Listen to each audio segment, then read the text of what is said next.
Hi hello everyone welcome to Disha TV. ఈరోజు review of the movie పిండం, acted by Sriram గారు and ఖుషి రవి గారు. ఇక మూవీ విషయానికి వచ్చినట్లయితే ఆల్రెడీ మనకు టైటిల్లో చెప్పారు కదా, మోస్ట్ స్కేరియస్ట్ ఫిలిం అని.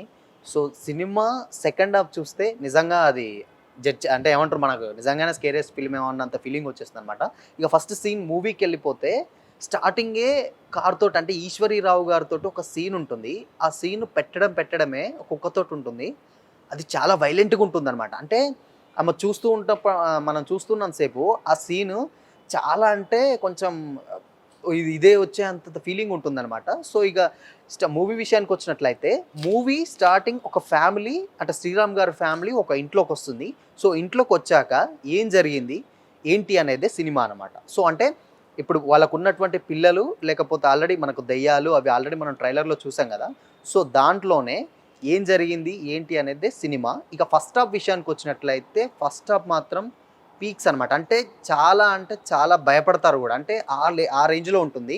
ఆ బీజీఎం గాని, లేకపోతే ఆ చూయించే గాని, స్క్రీన్ ప్లే గాని, ఆ విజువలైజేషన్ గాని చాలా బావుంటుంది. అండ్ నెక్స్ట్ చాలా భయపడుతూ ఉంటారు గూడా. ఇక సెకండ్ హాఫ్ విషయానికొచ్చినట్లయితే సెకండ్ హాఫ్‌లో కొంచెం సినిమా అంటే ఫస్ట్ హాఫ్ మొత్తం చాలా ఎంగేజింగ్‌గా క్యూరియాసిటీ అనిపిస్తుంది. బట్ సెకండ్ హాఫ్‌కొచ్చేసరికి ఇది అని తెలిసినంక మనకు కొంచెం ఫియర్ అనేది పోతుంది. బట్ పోయినా గానీ డైరెక్టర్ దాన్ని తీసిన విధానం ఒక సీన్ ఉంటుంది. అది డెఫినిట్‌గా చిన్న పిల్లలు గానీ, లేదంటే ఆడవాళ్ళు గానీ మాక్సిమం అవాయిడ్ చేస్తే చాలా బెటర్ అనమాట. అది అంత రగ్గడ్‌గా ఉంటుంది. అంటే ఏంటంటే అసలు చెప్పడానికే ఒక ఇది అని అంటాడు. సో, పిండం గదా టైటిల్.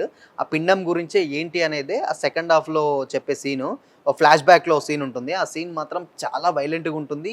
ఎస్పెషల్లీ చిన్న పిల్లలు, ఆడవాళ్ళు అండ్ హార్ట్ స్ట్రోక్ ఉన్న వాళ్ళు గూడా మూవీని అవాయిడ్ చేస్తే చాలా బెటర్ అనమాట. ఎందుకంటే ఆ రేంజ్‌లో ఉంది మూవీ. అంటే మరీ భయం అంటే ఫస్ట్ హాఫ్ మొత్తం భయపెడుతున్నా, సెకండ్ హాఫ్ మాత్రం కొంచెం ఏంటంటే ఈ ఎవరన్నా అంటే డిసీజ్‌లు ఏమన్నా హార్ట్ స్ట్రోక్ గాని లేకపోతే లేడీస్ గాని ఎవరైనా ఉంటే డెఫినిట్‌గా చూడడం అయితే బెస్ట్ చూడకపోవడం అయితే బెస్ట్. ఎందుకంటే వాళ్ళే ఆల్రెడీ మూవీ టీమే హార్ట్ స్ట్రోక్ ఉన్న వాళ్ళు ఏమంటారు లేడీస్, ప్రెగ్నెంట్ లేడీస్ చూడకపోవడం చాలా బెటర్ అని చెప్పారు. సో, మీరు గూడా అది అవాయిడ్ చేస్తే బెస్ట్. అండ్ ఇంకా ఫ్యామిలీ ఆడియన్స్ విషయానికొచ్చినట్లయితే ఫ్యామిలీ ఆడియన్స్ కూడా హారర్ ఫిలిమ్స్ అయితే చూసే వాళ్ళైతేనే చూడండి. బట్ మిగతా వాళ్ళకైతే కొంచెం అవాయిడ్ చేస్తే బెటర్ అనమాట. ఎందుకంటే కొంచెం మూవీ అలా ఉంది. ఇక ఫస్ట్ హాఫ్ విషయానికొచ్చినట్లయితే ఫస్ట్ హాఫ్‌లో మనకు ఆల్రెడీ కొన్ని ట్విస్ట్‌లు అయితే రివీల్ అయితూ ఉంటాయన్నమాట. ఆ ట్విస్ట్‌లు కూడా చాలా బావుంటుంది. ఇంకా సెకండ్ హాఫ్ విషయానికొచ్చినట్లయితే సెకండ్ హాఫ్‌లో గూడా మెయిన్‌గా ఈశ్వరీరావు గారి క్యారెక్టరైజేషన్ మాత్రం ఎక్స్ట్రార్డినరీగా ఉంటుందన్నమాట. అంటే ఈశ్వరీరావు గారు సినిమాకి మెయిన్ పిల్లర్ అనమాట.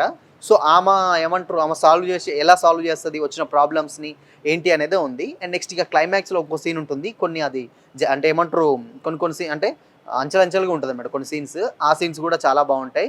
అండ్ నెక్స్ట్ ఇక 'ఖుషి రవి' గారి పెర్ఫార్మన్స్, 'శ్రీరామ్' గారి పెర్ఫార్మన్స్ ఓన్లీ యాక్టర్స్ పెర్ఫార్మన్స్ అయితే చాలా బావుంటుందన్నమాట. అండ్ నెక్స్ట్ ఇక మెయిన్‌గా అసలు సినిమానే చిన్న పిల్లల గురించి. అంటే అక్కడ ఉన్నటువంటి 'శ్రీరామ్' గారి ఇద్దరు పిల్లల గురించి అయితే సినిమా ఉంటుంది. వాళ్ళ మీదనే మొత్తం సినిమా మొత్తం వాళ్ళ మీదనే.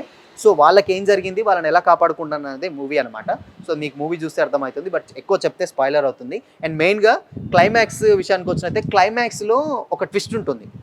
అంటే దీనికి ఏమంటారు దానికి కొంచెం ముందు ఉన్నప్పుడు క్లైమాక్స్‌లో ఒక ట్విస్ట్ ఉంటుందనమాట. ఆ ట్విస్ట్ ఏంటంటే పార్ట్ 2కి సింక్ చేశాడనమాట. సో, ఆ పార్ట్ 2 ఏమంటారు డెఫినిట్‌గా ఎంగేజింగ్‌గానే ఉంది. అదేంటి అనేదే ఒక ట్విస్ట్ మీకు ఫస్ట్‌లో అవుపడ్డ అవసరాలు శ్రీనివాస్ గారు నెక్స్ట్ మూవీ స్టార్ట్ అవుతుంది కదా! లాస్ట్‌లో అది మీకు మూవీ చూస్తే అర్థమవుతుంది. బట్ ఇలా చూస్తే అర్థం కాదు. బట్ లాస్ట్‌లో కూడా ఆ ట్విస్ట్ ఉంటుంది. ఆ ట్విస్ట్ మాత్రం ఎక్స్ట్రార్డినరీగా అనిపిస్తుంది. ఇంటర్వెల్ దగ్గర ఒక ట్విస్ట్ ఉంటుంది. అండ్ సేమ్ టైమ్ క్లైమాక్స్‌లో ట్విస్ట్ ఉంది. ఆ ట్విస్టులు మాత్రం బాగా అనిపిస్తుంది. ఇంకా మెయిన్‌గా సినిమాకి బీజీఎం అని చెప్పాలి. బీజీఎం మాత్రం చాలా అంటే చాలా బాగుంది. బట్ కాకపోతే ఎక్కువ హారర్ ఫిల్మ్ చూసేటోళ్ళకు ఓకే అనిపిస్తుంది. బట్ సెకండ్ హాఫ్‌లో మాత్రం కొన్ని సీన్స్ మాత్రం అవాయిడ్ చేయడం అయితే చాలా బెటర్ అనమాట. ఎందుకంటే ఆ రేంజ్‌లో ఉన్నాయి సీన్స్. అండ్ చిన్న పిల్లలు కూడా చూడకపోతే చాలా బెస్ట్ అనమాట. అంటే కొంచెం హారర్ ఫిలిమ్స్ చూస్తే భయపడే పిల్లలకి చూస్తే మాత్రం డెఫినెట్‌గా భయం అయితే పడుతుంది. సో, ఓవరాల్‌గా మూవీ అయితే బావుంది. అంటే ఒక మంచి హారర్ మూవీ చూసే వాళ్ళకి మాత్రం డెఫినెట్‌గా నచ్చుతుందనమాట. సో, మే మే ఏమంటారు ఎంటర్‌టైన్‌మెంట్ మూవీ చూసే వాళ్ళకి లేకపోతే కొంచెం దెయ్యాలంటే భయం లేకపోతే ఫియర్ అంటే ఏమంటారు చీకటంటే భయం ఉన్నోళ్ళు డెఫినెట్‌గా పిండం మూవీని అయితే కంపల్సరీ అయితే వాచ్ చేయాలి. ఎందుకంటే భయంతోటి చూడడం కంటే బేసిక్‌గా ఉన్నదాన్నే ఏమంటారు ఎంటర్‌టైన్‌మెంట్ అయితే చూసుకోవడం బెటర్. ఓవరాల్‌గా మూవీ అయితే ఒక ఏమంటారు హారర్ మూవీ ప్రేక్షకులకు మాత్రం చాలా బాగా నచ్చుతుంది. చాలా బాగా ఎక్సైట్‌మెంట్ కూడా అయితారనమాట.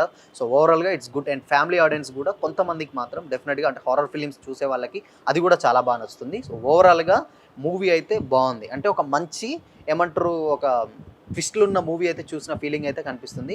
బట్ కాకపోతే మూవీ చూసిన కొద్దిసేపటి కూడా డిస్టర్బ్లో అయితే ఉండిపోతాం అనమాట.